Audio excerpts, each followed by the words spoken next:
Something that is in what you said about being a democratic socialist is a more international view. But I think if you take global poverty that seriously, it leads you to conclusions that in the US are considered out of political bounds. Things like sharply raising the level of immigration we permit, even up to a level of open borders, about sharply increasing the amount of foreign aid. Open borders. That's a Koch brothers proposal. The Really? idea, of course, I mean, that's a right-wing proposal which says essentially there is no United States. But it would make a lot of global poor richer, wouldn't it? And it'd make everybody in America poor. Then you're doing away with the concept of a nation state. And I don't think there's any country in the world which believes in that. If you believe in a nation state, or in a country called the United States, or UK, or Denmark, or any other country, you have an obligation, in my view, to do everything we can to help poor people. What right-wing people in this country would love is an open border policy. Bring in all kinds of people who work for $2 or $3 an hour. That would be great for them. I don't believe in that.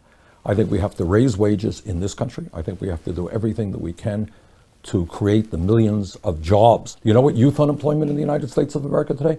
If you're white, a white kid, high school graduate, 33%, a Hispanic, 36%, African American, 51%. You think we should open the borders and bring in a lot of low-wage workers? Or do you think maybe we should try to get jobs for those kids? So I think from a moral responsibility, we've got to work with the rest of the industrialized world to address the problems of international poverty, but you don't do that by making people in this country even poorer. So then what are the responsibilities we have? If that kind of zero-sum calculation, right, between someone who is poor by US standards, but is quite well off by, say, Malaysian standards, redounds so easily to the benefit of the person in the US, and how do we think about that responsibility?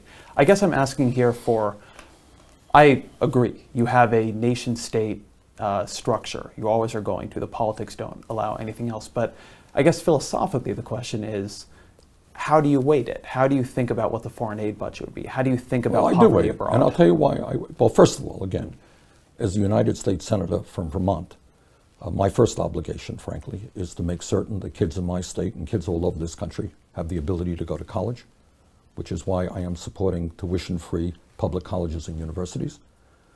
I believe we should create millions of jobs rebuilding our crumbling infrastructure and ask the wealthiest people in this country to start paying their fair share of taxes. I believe we should raise the minimum wage to at least $15 an hour so people in this country are not living in poverty. And I think we end the disgrace of some 20% of our kids living in poverty in America. Now, how do you do that?